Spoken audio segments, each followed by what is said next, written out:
मुख्यमंत्री जी ने जो पिछले दिनों में निर्देश दिए थे समय सारणी सचिवों की बनाई थी, उसका मकसद बड़ा साफ था। एक तो जिला स्तर पे जो योजनाएं चल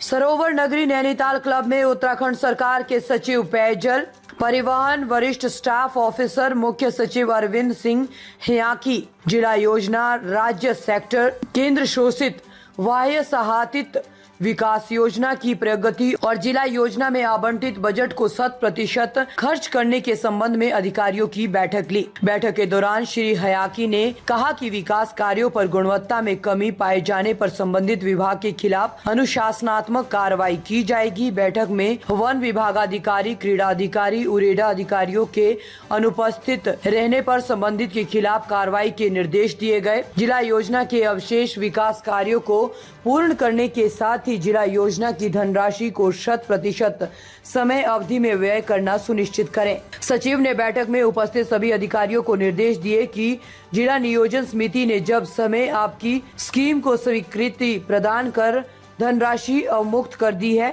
फिर भी आपके द्वारा धनराशि को वित्तीय वर्ष में खर्च नहीं किया जा रहा है, ये एक समय नहीं है। सचिव ने पीडब्ल्यूडी और पेयजल निगम द्वारा किए जा रहे विकास कार्यों के खराब प्रदर्शन पर नाराजगी जताई और इनके खिलाफ अनुशासनात्मक कार्रवाई अमल में लाने के निर्देश मुख्य विकास अधिकारी को दिए। उन्होंने कहा कि ये बेहद अपमानजनक है कि शासन से सचिवों को जिला योजना की समीक्षा के लिए आना पड़ता है। उन्होंने कहा कि जिला योजना का पैसा आते ही 1 सप्ताह के भीतर विभागों को आवंटित कर दिया जाए। समस्त विभागीय अधिकारियों को अपनी जिम्मेदारी के परिप्रेक्ष्य में जिला योजना से प्राप्त बजट को चालू वित्तीय वर्ष में ही 100% खर्च कर दिया जाए और साथ ही उच्च गुणवत्ता युक्त विकास कार्यों का निर्माण किया जाए। उन्होंने कहा कि प्रत्येक विभाग जिला योजना की धनराशि को 100% व्यय करना सुनिश्चित करे। सचिव ने जिन विभागों द्वारा 100% जिला योजना खर्च कर ली गई है, उनको बधाई दी गई और जो विभाग अभी तक अपनी जिला योजना खर्च नहीं कर पाए हैं, उन्हें शीघ्र जिला योजना खर्च करने के निर्देश दिए गए।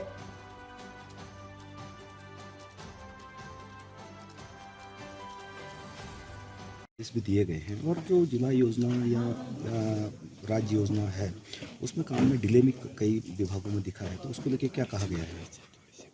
माननीय मुख्यमंत्री जी ने जो पिछले दिनों में निर्देश दिए थे समय सारणी सचिवों की बनाई थी, उसका मकसद बड़ा साफ था।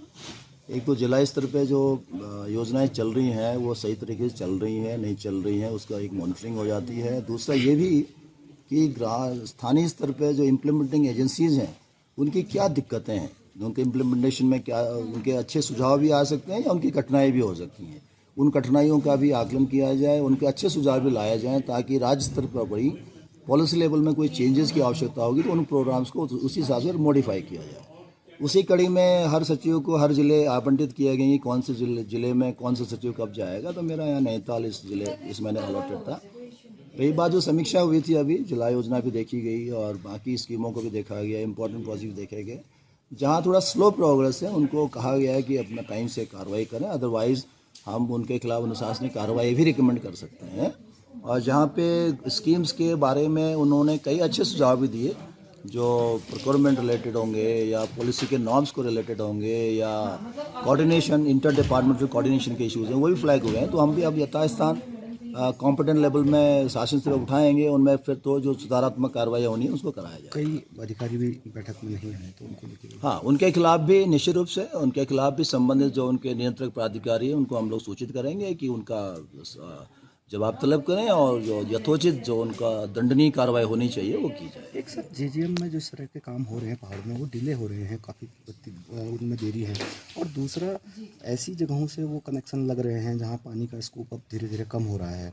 योजना लंबे समय के लिए बन रही है लेकिन पानी का स्तर गिर रहा है या फिर पुराने उनसे लगा दिए हैं, नलों पर पानी नहीं है, लाइनें बिछा दी हैं। इस तरह की समस्याएँ ग्रामीण इलाकों में खासतौर पर दिख रही हैं, तो उसको लेके जल जीवन मिशन में थोड़ा पिछले साल ये था कि पहले फेज़ में जैसे मानक थे कि कनेक्शंस वाले लाइन बिछाने वाला काम पहले कर लो और साथ ही साथ जो पानी की अवेलेबिलिटी बढ़ाने के लिए जो प्रोजेक्ट्स हैं, चाहे वो पंपिंग प्रोजेक्ट हैं, चाहे ग्रेविटी सोर्स को टैप करना, वो भी काम साथ में शुरू करो। क्योंकि काम बहुत ज़्यादा था और जो एक इम्प्लीमेंटिंग एजेंसीज की भी एक कैपेसिटी थी काम करने की या ठेकेदारों की कैपेसिटी थी वो थोड़ी लिमिटेड थी, इसलिए थोड़ा समय लगा उन प्रोजेक्ट्स को कंप्लीट होने में। लेकिन जिस तरह की रिव्यू हम लोगों ने गत वर्ष में की है तो गत वर्ष इसमें बहुत स्पीड अप हुआ है, प्रोग्रेस भी, फिजिकल प्रोग्रेस भी और फाइनेंशियल प्रोग्रेस भी काफ़ी गुना आगे बढ़ा है।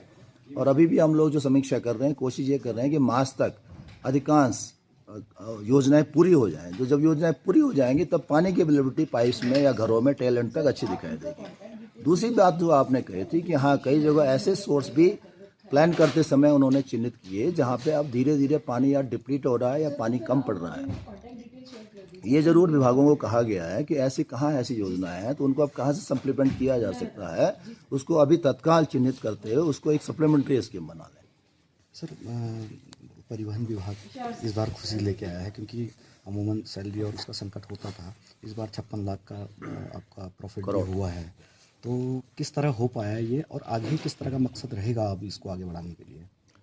देखिए, परिवहन निगम में माननीय मुख्यमंत्री जी या मुख्य सचिव महोदय के समय से निर्देश थे कि इसकी कार्यप्रणाली, कार्य संस्कृति और परिस्थितियों को सुधारा जाए। तो लास्ट ईयर हम लोगों ने इसके रिवाइवल के लिए बहुत एक स्कीम बनाई।